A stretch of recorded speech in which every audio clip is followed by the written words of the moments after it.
materi kita yang kemarin sudah masuk ke dalam bab sujud sahwi ya.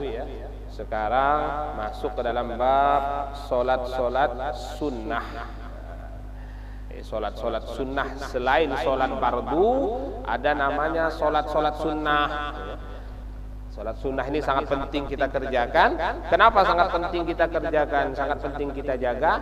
Karena kata Nabi, ketika kamu di akhirat nanti solat-solat wajibnya itu kurang sempurna, maka akan ditambal kekurangannya itu dengan solat sunnah. Kalau adu, kalau tidak adu, tambal pakai apa?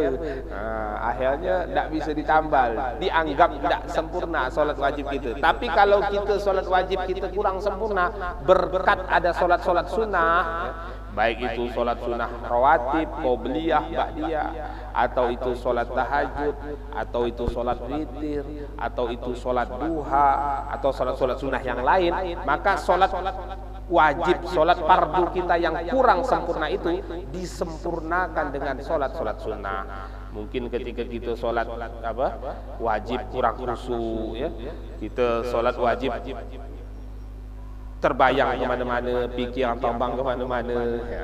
Nah itu salah satu penyempurnanya adalah dengan sholat sunnah. Maka penting kita mengetahui, penting kita mengamalkan sholat-sholat sunnah sebagai penyempurna sholat-sholat fardu kita.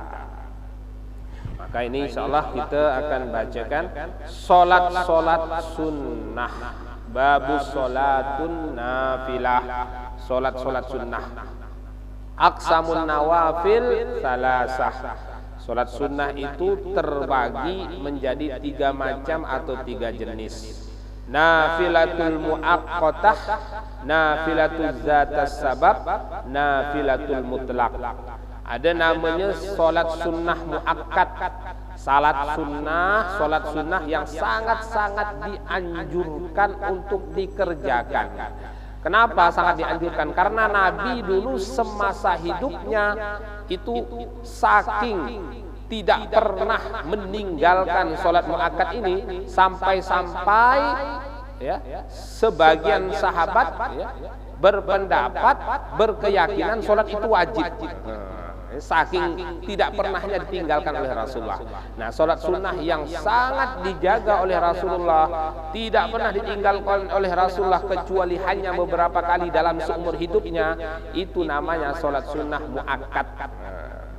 Salat sunnah yang sangat-sangat dijaga oleh Nabi dan sangat dianjurkan oleh Rasulullah untuk kita kerjakan.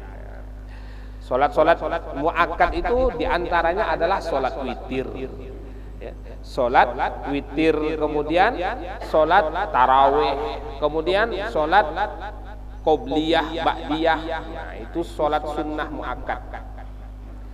Nah, kemudian jenis solat sunnah yang kedua, solat sunnah zatas sabab.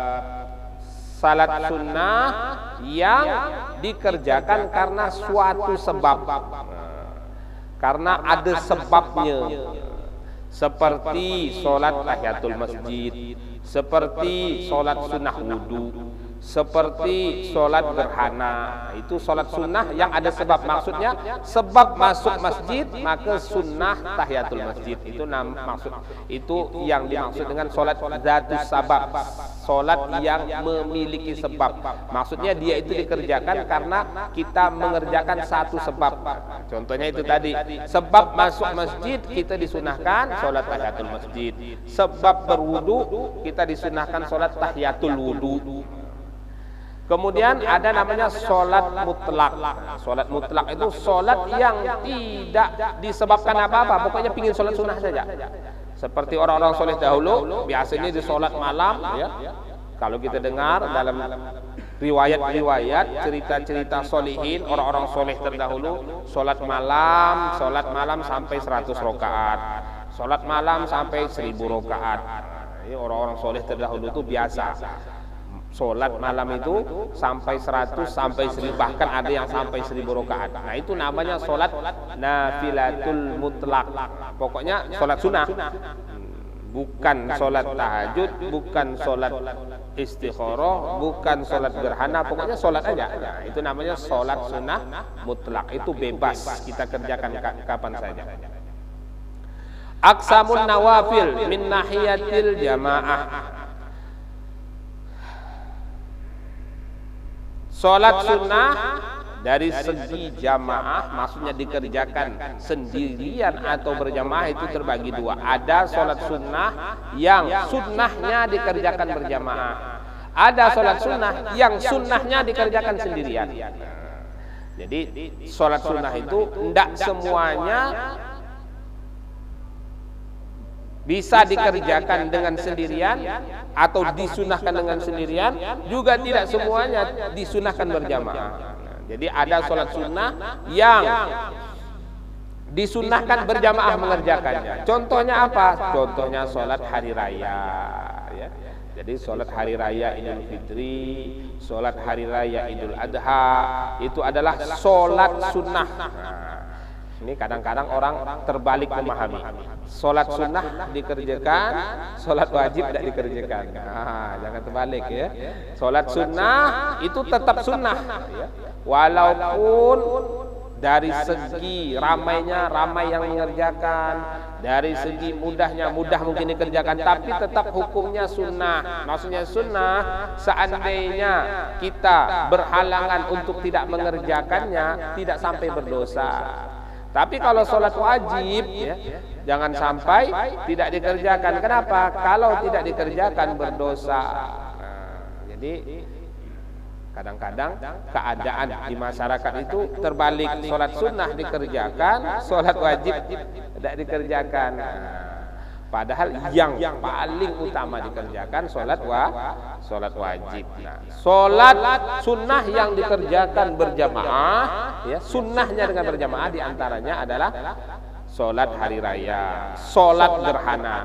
Nah, itu sunnahnya bukan sendirian, tapi berjamaah. Wa huwa afdalu mimma yusannu fi hal jamaah. Kemudian mala yusannu fi hal jamaah, sholat sunnah yang tidak disunahkan berjamaah, malah sunnahnya itu adalah sendirian. Contohnya sholat sunnah rawatib qobliyah ba'diyah, sholat tahajud, sholat witir selain bulan Ramadan. Nah, itu sunnahnya sendirian. Al-abdun nawafil. Sekarang sholat sunnah yang paling abdul dikerjakan, maksudnya yang paling utama. Jadi sholat sunnah itu memiliki beberapa tingkatan. Ada yang utama, ada yang paling utama. Apa saja yang paling utama? Yang pertama al-idani, al-adha wal fitr, li'annahu qila biwujubiha. Summal khusuful lisamsi, summal khusubil qamar, summal istisqa, summal witr, summat tarawih, summa duha. Sholat sunnah yang abdul, yang paling abdul, yang paling utama di antara sholat-sholat sunnah adalah yang pertama sholat sunnah hari raya. Bahkan ada yang mengatakan wajib, tapi ini pendapat lemah. Pendapat yang paling muktamad dalam mazhab kita, sholat hari raya itu hukumnya sunnah. Kemudian sholat gerhana, baik matahari ataupun gerhana bulan, itu termasuk sholat sunnah utama. Maka kalau ada gerhana, usahakan sholat gerhana, karena itu termasuk sholat sunnah yang utama. Kemudian sholat istisqa, ya, sholat minta hujan. Kemarau panjang, lama ada hujan, sumber udah kering, tong pun udah kering, minta hujan. Nah, sholat minta hujan itu namanya sholat istisqa. Kemudian sholat sunnah berikutnya adalah sholat witir. Itu sholat sunnah yang termasuk sholat sunnah yang paling utama. Kemudian sholat rawatib qobliyah ba'diyah, wa abdaluha raqatal fajr. Qobliyah zuhur, qobliyah asar, ba'diyah zuhur, qobliyah maghrib, ba'diyah maghrib, ya. Qobliyah isya, ba'diyah isya. Nah, di antara yang paling afdal di antara sholat-sholat rawatib itu adalah sholat sunnah 2 rakaat sebelum subuh. Bahkan ada hadisnya, raqatanil qoblal fajri khairum minad dunya wa ma fiha. Jadi sholat qobliyah sebelum subuh itu usahakan dijaga, karena pahalanya termasuk sangat besar. Kata Nabi, 2 rakaat sholat qobliyah sebelum sholat subuh itu lebih utama daripada dunia beserta isinya. Lebih utama, bukan sama. Lebih baik daripada dunia beserta isinya.